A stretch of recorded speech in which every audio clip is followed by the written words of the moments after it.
material. There's a gesture towards the object, a movement on the object, a motion with the material. There's a pause, a rotating gaze, years of observing, black holes into a minute, final project, idiosyncratic. If I give it to you or you buy it from me, it doesn't make you a materialist. Materialism is an ugly word. Materials shaped by nimble and inspired hands, hands that know and never know is beauty. There's movement, there's an object, there's material, there's a gesture.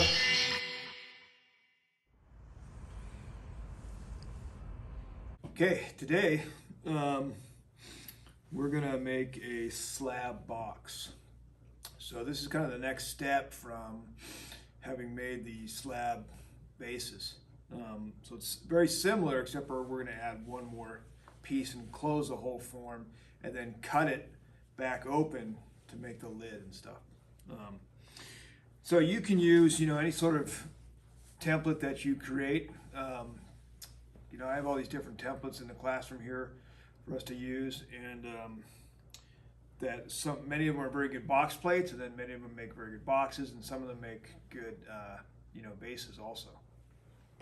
Besides the templates that we have actually that are more base shapes, but a lot of these can be used in many different fashions. So this is one that I made where basically I took a piece of this old commercial vinyl flooring, part of the big piece that I pulled out of a dumpster behind a flooring company, and just took some plastic containers, some round plastic containers, and used them as sort of a template to sort of draw out these circles. So I drew one out, I drew another one, and then put another little, so this was probably like a yogurt container, this is a bigger sour cream container or something, and this was some other kind of round container or lid. And then just kind of created this sort of circular form that I'm going to use to make the box, right? To be my two pieces, and then I'll have walls in between.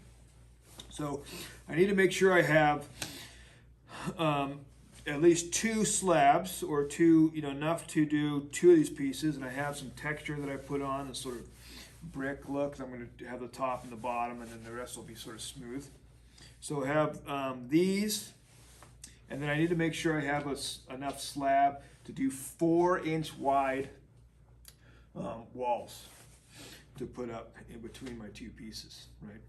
And then I have just an extra one just in case I don't have enough wall in what's left over on these pieces and what's on this piece too. And then I want to make sure I have some nice soft clay to do my little coils to reinforce the seams when I put this thing together, just like we did with sort of the slab base, right, just last week. So, and then I want to make sure I have the right tools. I have something, to kind of smooth some of the edges and seams I put together, and something to cut my clay with, and then some rulers to measure, but also to use to cut straight edges and stuff like that to get what we might need for the walls, right? And then something, to score with, and a lot of times we're just using the little paper clip, but just recently I sort of the dollar store, and like we talked about that last week, I bought these little corn on the cob holders, right? So I'm going to use that to do my scoring and see how that sort of works this time.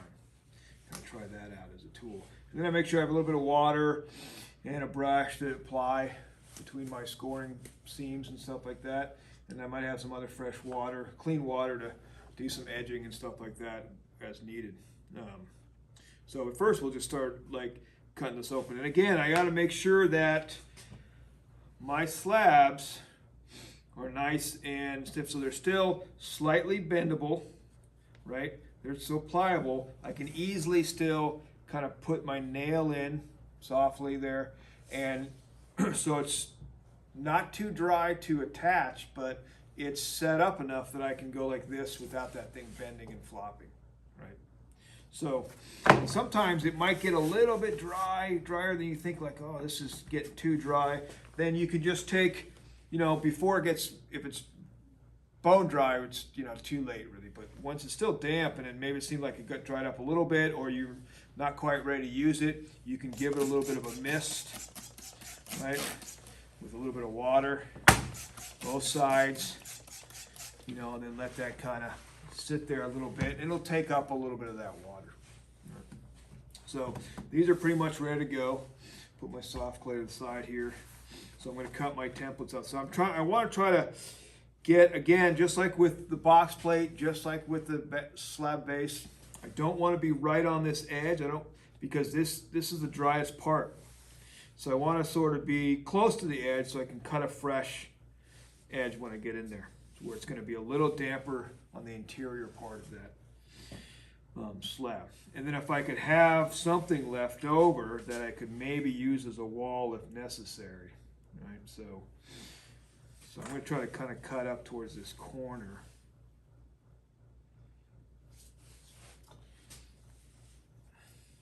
And again, really important that we keep our blade, whatever we're cutting with, very vertical. It'll get really off on a box if your cuts are not, you know, as vertical as possible. And then your piece is going to be sort of cattywampus. So I'm going to try to keep my blade really vertical. All right, just cut around.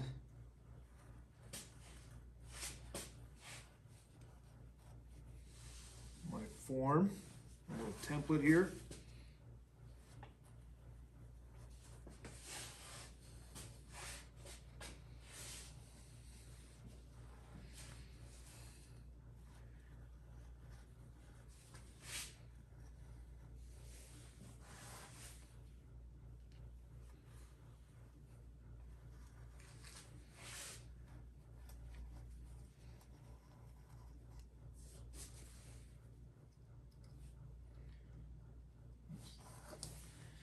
Cut a couple pieces off. So get this out cleanly. Put the scrap over to the side. I can recycle that later. So I have there my one piece, and now I'm going to cut out my piece. Now this probably doesn't matter which side, but if I want this to be on the bottom, let's say if this was the top and that's going to be on the bottom, then I'm going to want to make sure that I flip it when I cut it. Okay, and then I'll leave this to the side. I may need to use that wall. It's a little bit dry. I might give it a little bit of a mist while I have it sitting over here so that it'll be pretty good. So now I'll just cut this one.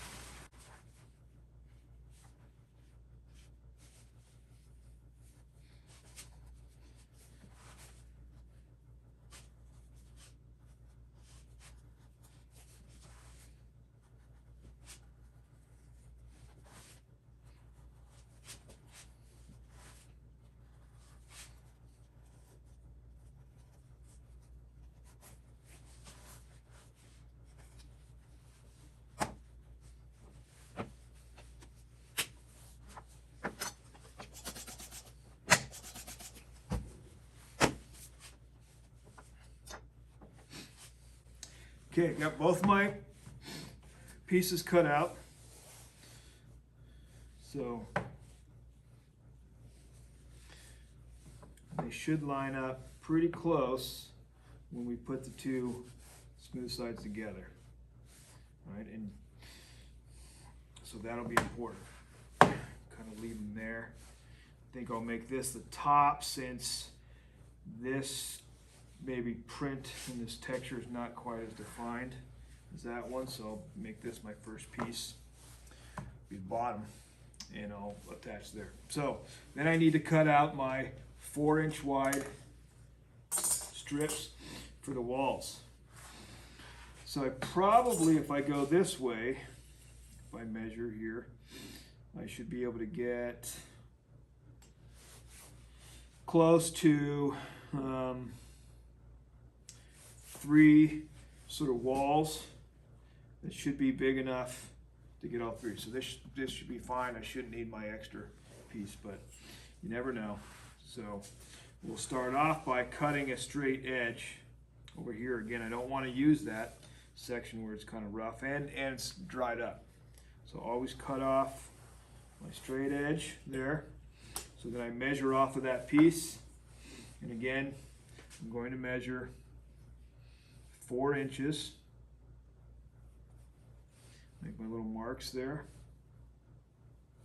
I got to make sure that I put the butt of this ruler right up against that edge so I can get sort of somewhat accurate and consistent measurements. And then again, I want to measure again 4,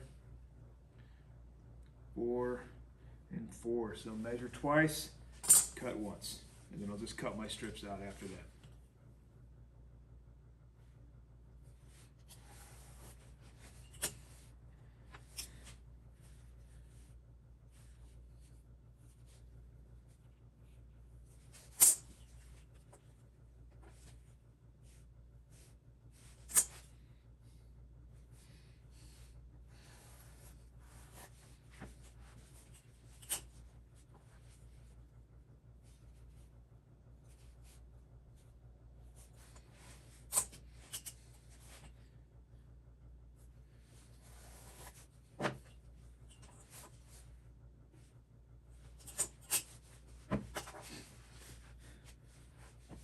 Now I have my 3 walls. It looks like be plenty. This is the biggest.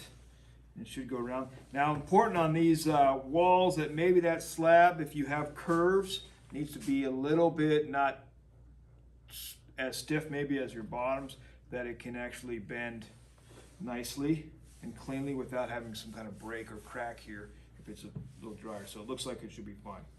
So I should be able to get all the way around there with, you know, one of these 2, and then this one I only have really this section about right there that's any good because it's going to be short. So here to, you know, sort of maybe in here to there, but that should be fine to do this short one, which is what I'll start with first anyway. So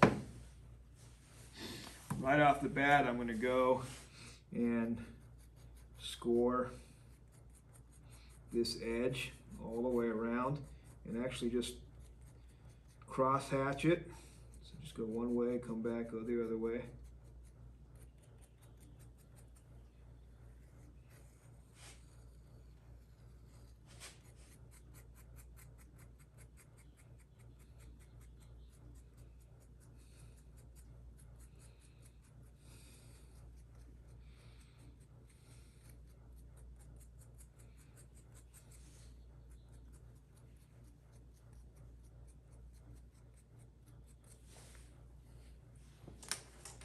A little water on that now so that can kind of be soaking in a little bit as we're working around with my slabs. Okay, so I'm going to do this short piece first. So I'll just kind of bend it.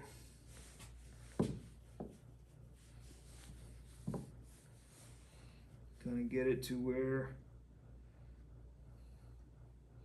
it should be able to bend in there. And go slow, don't try to crank it too fast because I could already see I'm getting a little bit of split there. I just want to make sure that I can kind of slowly get that bend right. Have it be somewhat where it should be. And then I'm going to cut so this other piece can come around basically and sort of slide on top of it. So this is a little harder to do because it's different when the box plates or even the slab base we did because the walls aren't so high. This is a longer cut and you really kind of have to kind of make sure that you are lining that up and looking on top of it and then, you know, getting the right angle and going down. Now the great thing of course about clay is that it's super forgivable. So if your cut isn't so great, we can fill in with soft clay and clean that up and close it up and stuff like that and it'll be fine.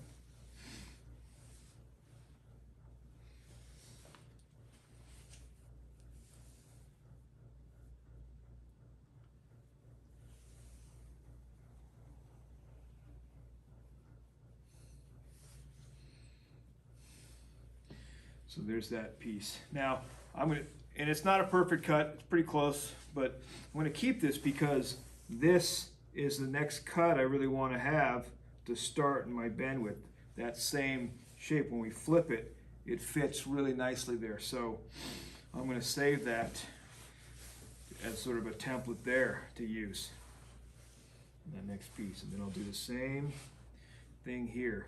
I'm just looking kind of like I was looking at this curve as it came into that corner and then trying to cut it so that follow that line. I'm going to do the same thing here. I'm going to follow this line and cut down.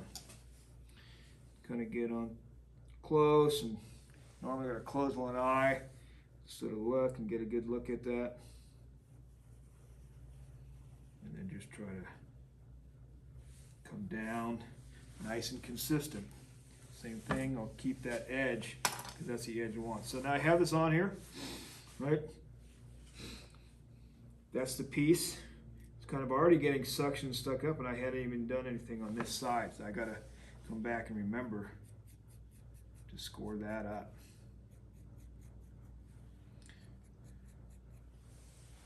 I can kind of come back through this one more time. It's pretty goopy now that I had that water sitting on there. So I just need to put some water on here. I think it'll be good. So then, kind of get that.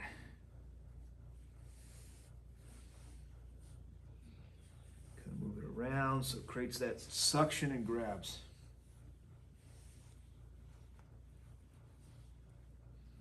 I like to just kind of smooth that out a little bit just to make sure that it's going to hold there.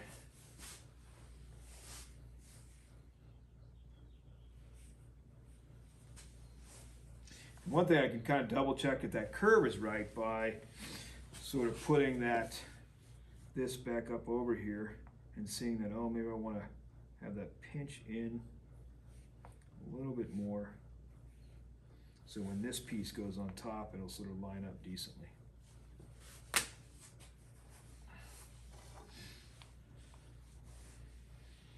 Okay, so we'll start. This is the piece that I kind of wanted to have. That's the right angle. I'll start there. No, it's actually this. Okay, so I'm going to start by using this to mimic that cut. I'm going to move it back. So I'm going to use this piece as my template basically to get the right angle.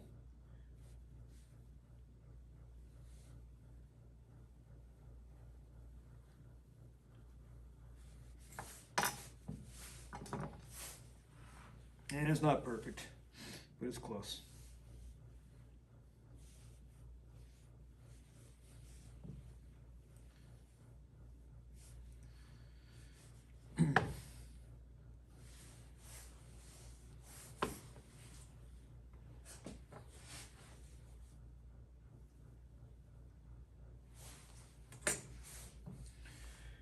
So before I get too far, I want to kind of slowly bend that around, get it, just do like little sections, my thumbs pushing around, getting that,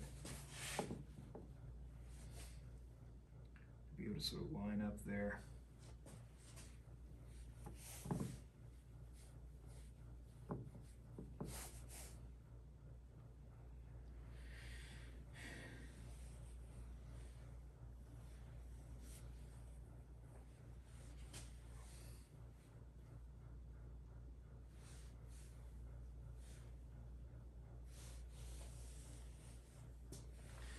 Again, kind of use this to kind of guide what goes in there. So I'm going to follow that line again and make sure it's pushed down there and cut down.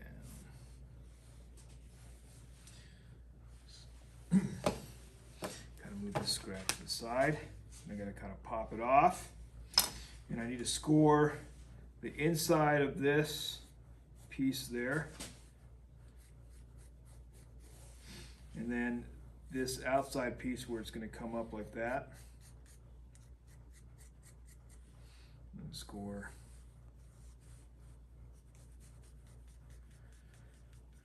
this end right there. Get some water on there.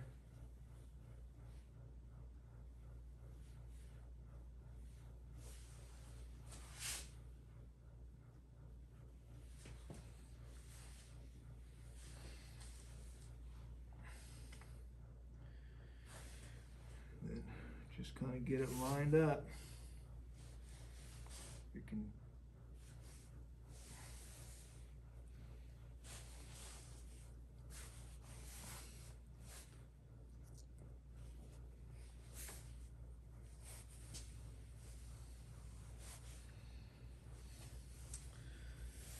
And I'm seeing that my measurement was a little bit off, this piece to that piece, so I'll worry about that before I put this piece on. We'll level that out, figure out what the problem is. Fix it. So I just want to kind of put a little bit of pressure here for now. We'll probably come in and maybe do a little coil there. Probably do that. This cut on the inside is pretty far off it, but we'll put some coils in there and smooth that out, and no one will know except for anybody who's watched this video. So now I just got to do that last piece. So same thing, I'll just kind of measure, cut it around. It's pretty easy to kind of bend on the inside there and then just figure out where to cut it, take it off, score it up, and put it together. We'll do that.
Okay, so now it's all together pretty much, and now what I want to do is I'm going to make my little coils, and I'm going to push the coil down in there and smooth it really nice so it attaches to both the bottom slab and the wall, and smooth it out so that you can't tell that there ever was a coil added there, right? Because this is a box, we're going to open it up, we're going to be able to see in there. We want it to look real nice and clean. And I also would do these vertical spots, add a little coil in there, make sure they're kind of flush and smooth. And then also on the outside here, these inside, these on the outside part here, these inside corners that develop, I'll add clay there and smooth it out. Then I'll worry about making this thing a little more flush and kind of fixing this little spot right here. but I'll do that. And we know we have that little bit of soft clay. And remember, the coil does not need to be that thick, right? Just need really small sort of earthworm size, right? And that's all we need. I'll push down around the bottom and then come up to all the verticals. Easy peasy.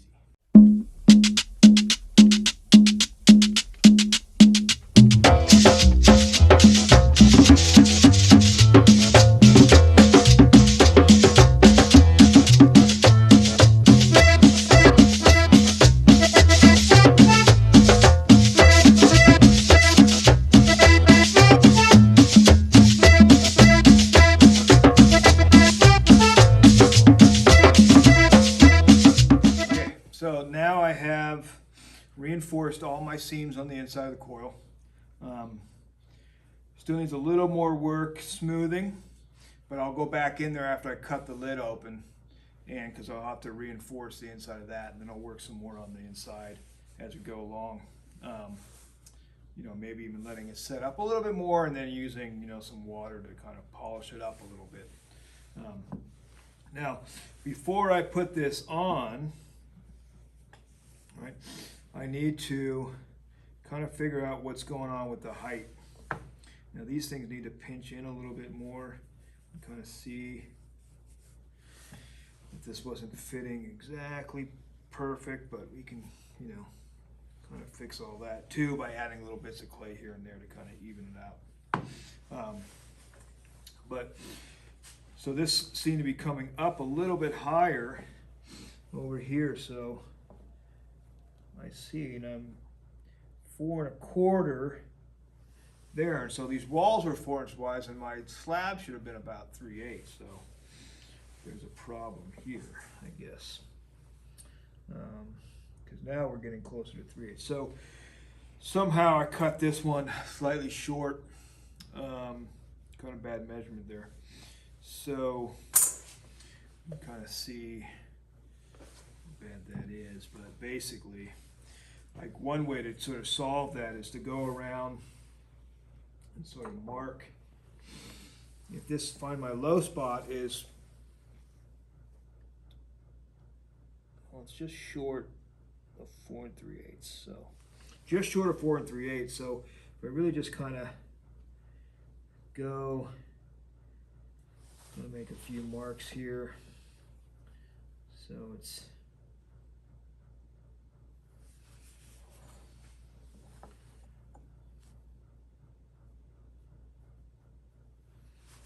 more than 4 1/4 everywhere.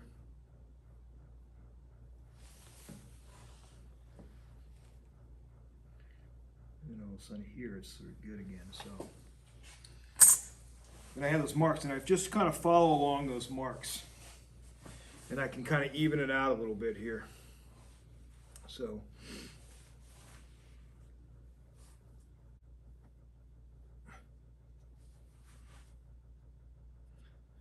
try to have a nice sort of horizontal cut.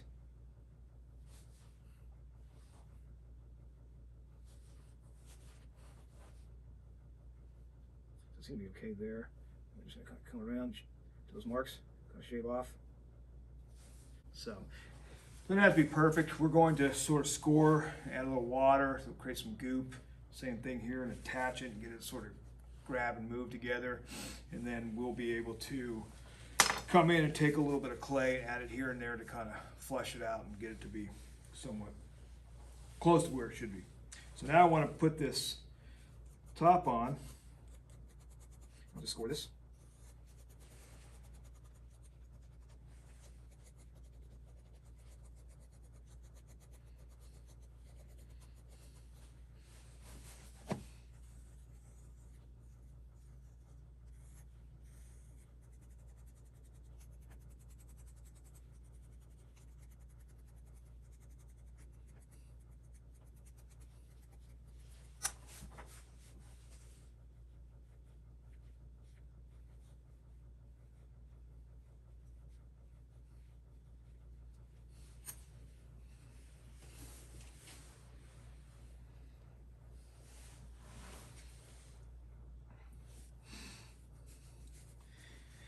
Now I got to move some of these sort of edges, some of these walls need to kind of get in there. Put in there, and then just kind of put down some downward pressure onto that seam.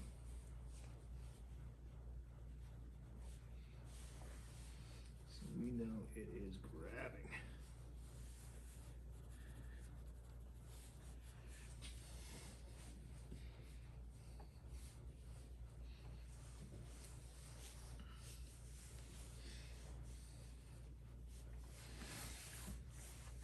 And kind of what I like to do is maybe just score up a little bit of this edge, because it's not always lining up perfectly, and so I'll run a little bit of clay around that. And this stuff's kind of dry on the edges now. It's been sitting out and cut and in the air, so I'll just give it a bit of water, and then just take a little chunk of clay and really just take little bits and just kind of put it on the seam, and then just kind of punch it down. And we'll end up edging this and doing a lot of stuff to it, so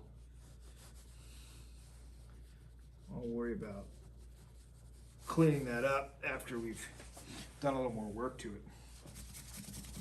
But for now, I just really want to make sure that I'm kind of pushing on any little bit of gaps that might come from not having most perfect cuts.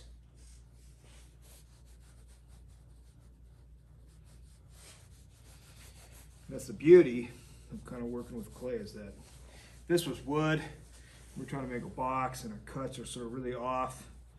You know, we could take a bunch of wood putty and shove it in there and try to sand it in there, but you'd see it. And if it's really nice wood, it would look horrible with all that wood putty in there. But clay, so forgiving. Just forgives all our bad moves here and there that might come. We're rushing or other things on our mind.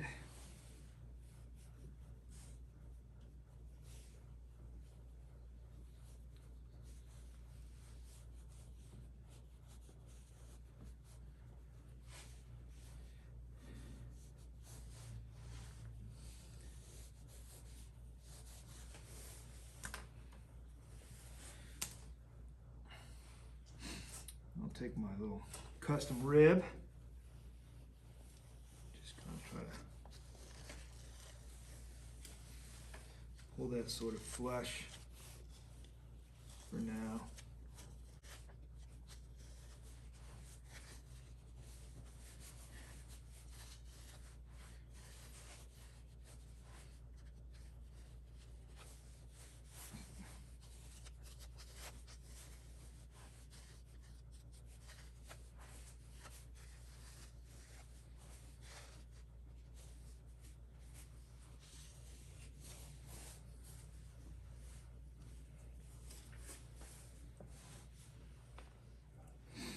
Now, once I have that all sort of sealed there, I got to open it up. So now we could have just taken that top, right, that slab there, and then, you know, sort of put there and then kind of figured out where the walls come up and put a little ridge on the inside here so it would, you know, not move like that. But this way we can kind of make it sort of all one piece, and then we're just going to cut it open. Now, if you do something real square, you might think you want to cut it, you know, with little like teeth kind of coming on the sides, but really the best way to do it is we're going to cut kind of along at a certain, you know, sort of spot down from the lid, and then kind of just curve down a little bit. And you really just need, on something like this, we probably only need 3 of them. If something is a little more rectangular, we're going to want on each little side to have a little dip. That way the lid can't really move too much this way or that way. It's not going to go flying off. You can when you move it, right? So, got this open. So what I'm going to do is just kind of make these measurements. Right now, this should be about 4 3/4 ish in its height from the table to the top, because we have these 4-inch wide walls we put in and two about 3/8 inch slabs together. So we should be at 4 3/4, and we're a little bit bigger on that in some places. So what I want to do is I want to kind of make some marks about 1 inch down from the top. So it's about 4 3/4. So I'm going to make some marks all along here ever so often that are 3 3/4 from the table up. All right, instead of just measuring down that inch, I'm going to measure from the flat spot up. So I will just go along here and kind of go. So that way, at 3 3/4, I'm about 1 inch down. If I was going to be making a lot of these boxes, I would make a little sort of stick that a bar will cross and kind of put it down to be like 3/4. So, but I'll make these boxes on a daily basis. So all the way around, just every like inch or so, I mark 4 or 3 3/4. Just a quarter down from that 4-inch mark.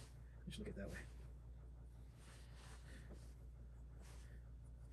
Okay, so I have these marks all there. So then when I cut this open, I'm just going to go follow those marks and then ever so often dip down. So like on a piece like this, I think I could do 1 dip here, 1 dip down here, and 1 dip down there. And that should be enough to keep it from moving this way and this way.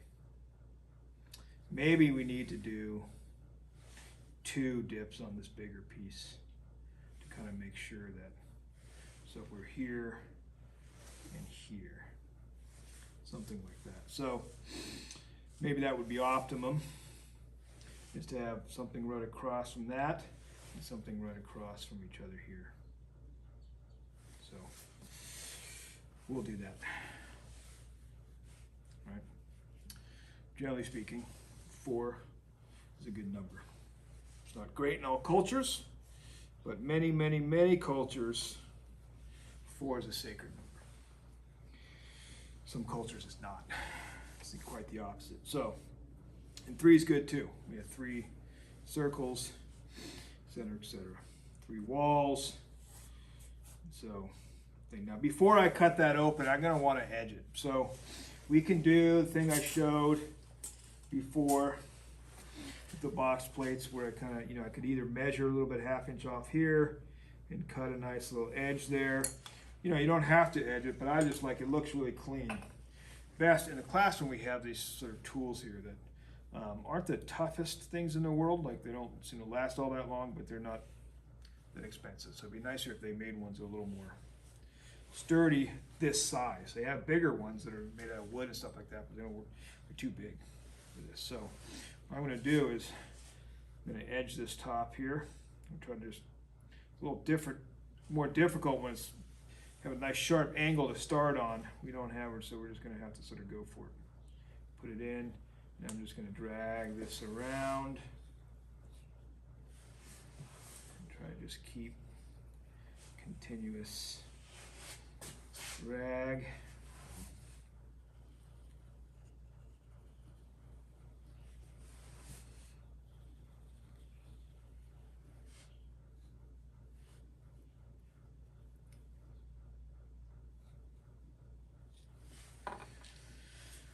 These pieces that I could use for feet. I have a little gap there, not a problem. Find some soft clay.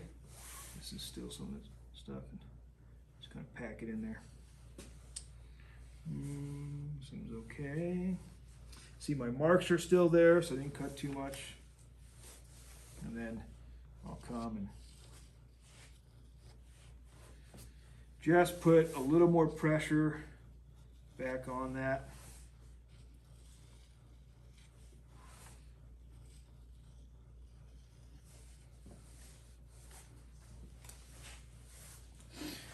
Flip it. I'm going to to do this bottom part now too.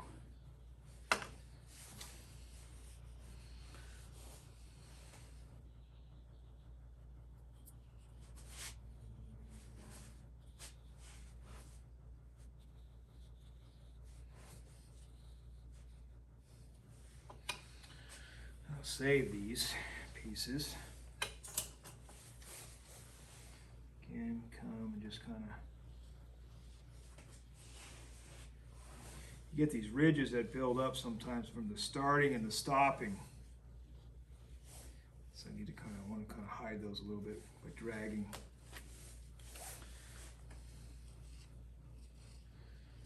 So smoothing that out a little bit here.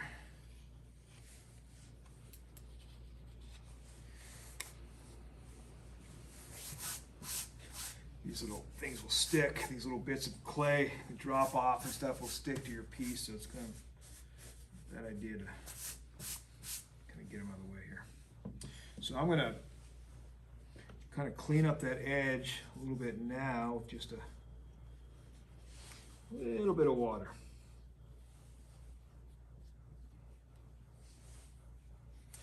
Just a skosh, right, we say.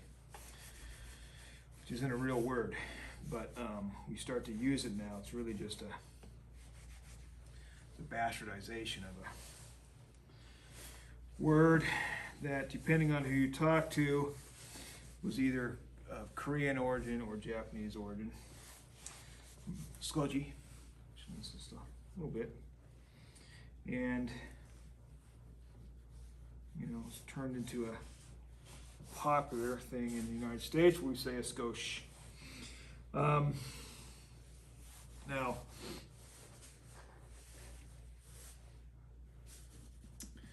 in the Irish we would say just a wee bit. So just a wee bit of water, kind of smooth out some of this stuff. You know, some stuff is going to get covered by glaze. You know, so you won't really see some of those little imperfections, but you will see some of them. It also depends on the kind of glaze you use. So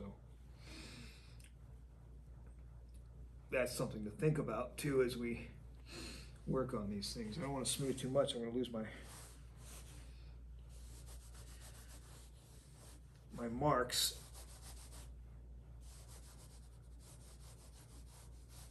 But once I open this up, I want to not have to do too much finishing work on it. Because now it's going to, like right now, it's enclosed. We have trapped the air in there. So there's even some pressure inside there from the air sort of being in there. So we can put a little more pressure on it. Once I cut this open, these walls, I won't be wanting to put too much pressure on. So now I will cut our little friend, Mr. Box, open. So it'll be okay. Take whatever you've been using to cut open. And if you know, if this is still, if your walls are still feeling like they're a little wet, you might not want to cut them. You might want to actually keep this wrapped for a day, let it set up a little bit more, but have it sort of grab and then cut it open so that we don't push the walls. We got to kind of be wary of that. So I'm going to just follow along my marks, and then I'm going to do some little dips. So I'll start over here, maybe about right here in the half there, and I'm going to do a dip opposite this piece.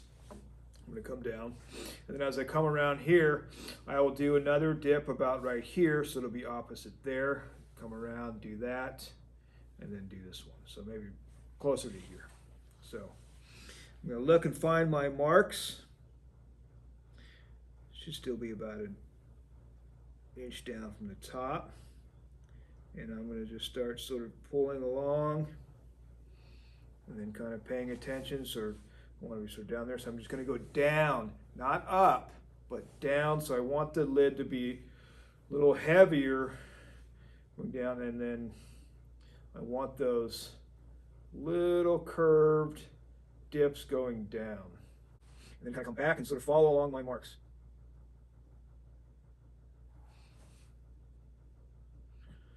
And then do another little dip, and then back up to the marks.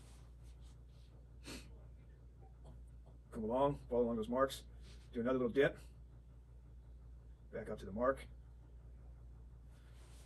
follow along, and right about this central spot there on this curve, do my little dip, kind of slowly come back up, curve, back to the mark, and come along, and then right about here, we do another little dip. And now we got this lid.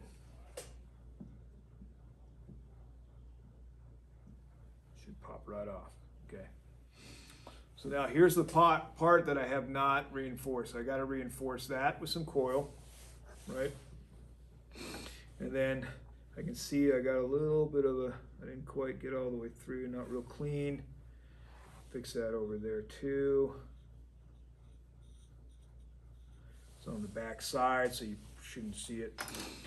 And then I'm gonna wanna just do a light rounding of these edges.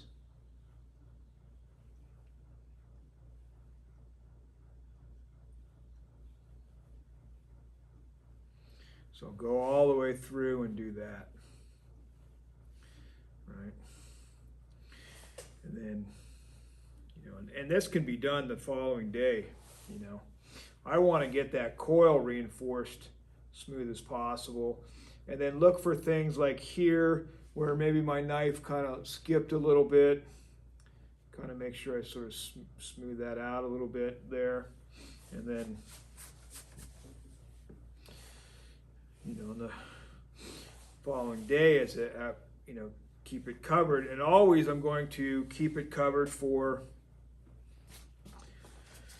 24 hours, totally wrapped, right, for the first day, because I have all these seams. You know, we have like 3 of these vertical seams and then these 2 horizontal seams from where the main part, the lid and the bottom, were put on. So it's going to be important that we kind of keep it really wrapped for a day. Make sure that it kind of evens out there a little bit.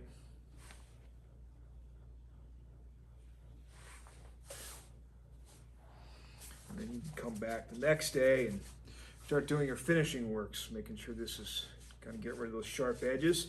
I don't want to round them too much, because if they're both sides are really rounded off, then it's going to have this sort of look, which could be cool, but that's not necessarily what I. So I want the edge to be a little bit tighter looking, and I have a little gap I just kind of see in there. Shove some clay in there. Make sure we fix that.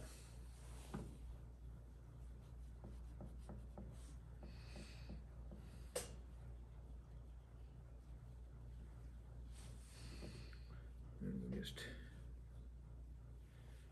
get that out of there. So I'll just kind of pull my finger along that. Try not to push any sort of walls out. And that's the thing you got to be careful about when you're working on this. If you start, now that's open, if you work on a lot and you're not paying attention and you let it sort of dry and set up and you push the wall in, then your lid's not going to be lining up very nice. And that won't be real clean looking.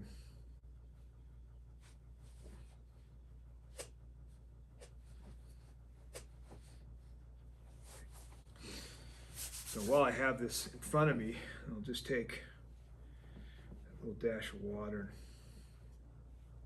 and go and round off all the edges.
So I got this all sort of smooth. I want to let this sort of set up.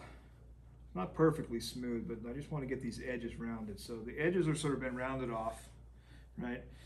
And I just got them kind of wet from putting that little bit of water on there, so I don't want to put it back on quite yet. But you got to be careful about sort of working on it too much and distorting these walls. And if you're not paying attention, and if you do it too much and try to push it back sometimes, what you'll end up is having it'll warp in the firing maybe. So for example, this piece, because I decided to carve all these things, I worked on it for so long and I kept kind of denting it in and kind of pushing it back during the process and stuff. And what happened is in the end, you know, when it fired this, or, you know, it got too dry and I couldn't fix it anymore, and that wall's in over here, right? And then this piece too is sort of in a little bit. Now you can see how the first few times when I cut, I was here and then I went up all the way around. And then it kind of makes the lid look, I think, a little bit too small in relation to this big section here. So it's sort of an aesthetic thing. It's not, still sort of okay, but I don't think it looks as good. And so like, but you know, having just that little dip on either side makes it so that the lid doesn't really wants to go flying off. You can pretty much pick it up and move it around. I can move it this fast and it's not going to go flying off, right?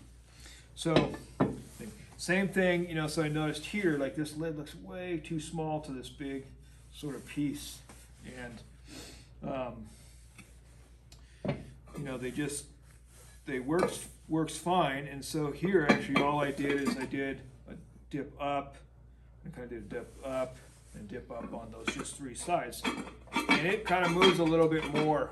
It probably, I should have done one more dip over here or there, you know.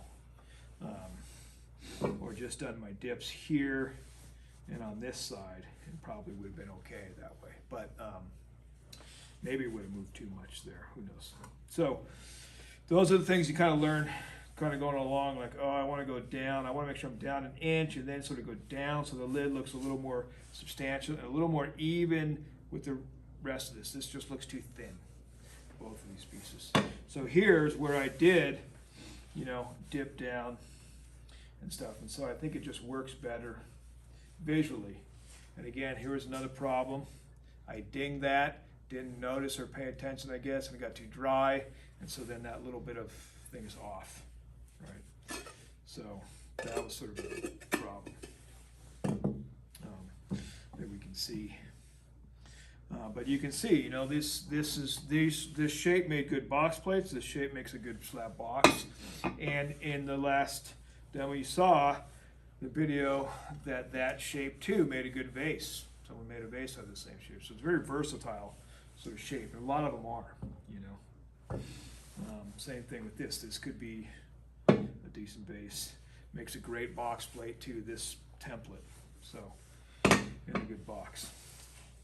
So now this is sort of set up. I think I can kind of put them together and not have it stick too much. And then what I'm going to do is I'm going to set it upside down so I can put some feet on there.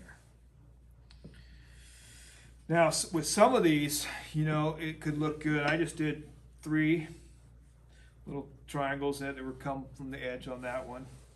Probably the same thing on this, you know, works well in that shape. And then especially this, because it's curved and I have those pieces that I cut off on the edge, I have these pieces that are all ready to just be put on and follow some of these curves here.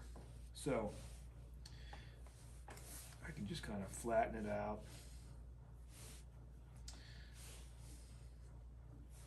And kind of figure out where I should have one here, one there, and one little one there. And then I have my 3 and it won't wobble when it comes out of the firing, right? Because we know 3 points, right, from our geometry classes make, you know, a triangle, but really make a plane, you know, so that 3 points make a plane, and then we know that that actually creates a, you know, basically plane is creating sort of a flat surface to sit there, you know, and so when you have 4 points on something on a chair, you can end up with a wobble.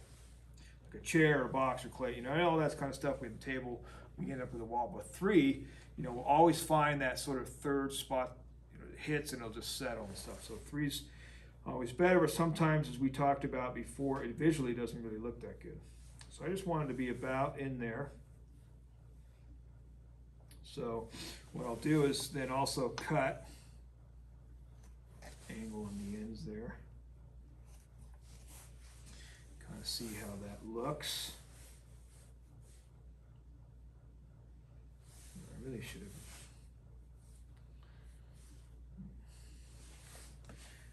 Cut it again at a little angle inside there. See how that looks before we really attach it. So I'll leave it like that. Cut another couple pieces there.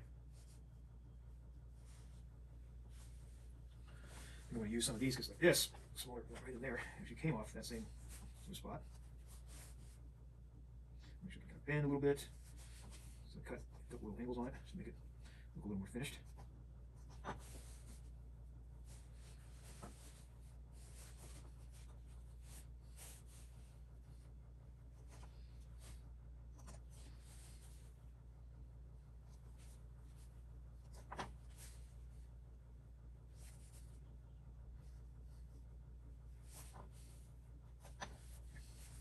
Once I have it in there, just want to slip it. Make sure you get this curve right.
Okay, so there's my box.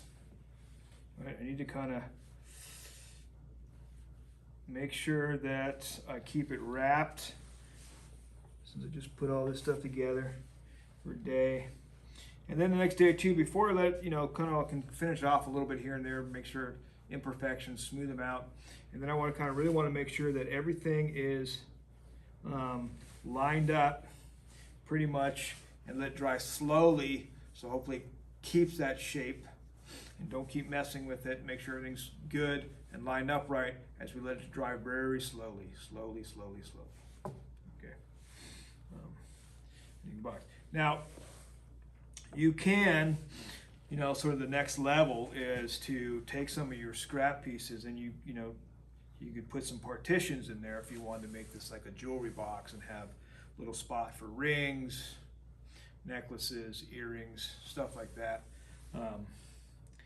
You could do it, you know, or, you know,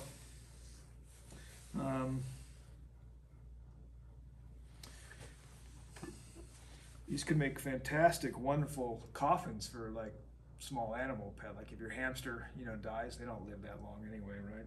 And then you have a nice little coffin for your little friend that you can put in there and have a nice little burial for him. So, something to think about. They could become little tombs for little friends. All right, so get to work. Make a box.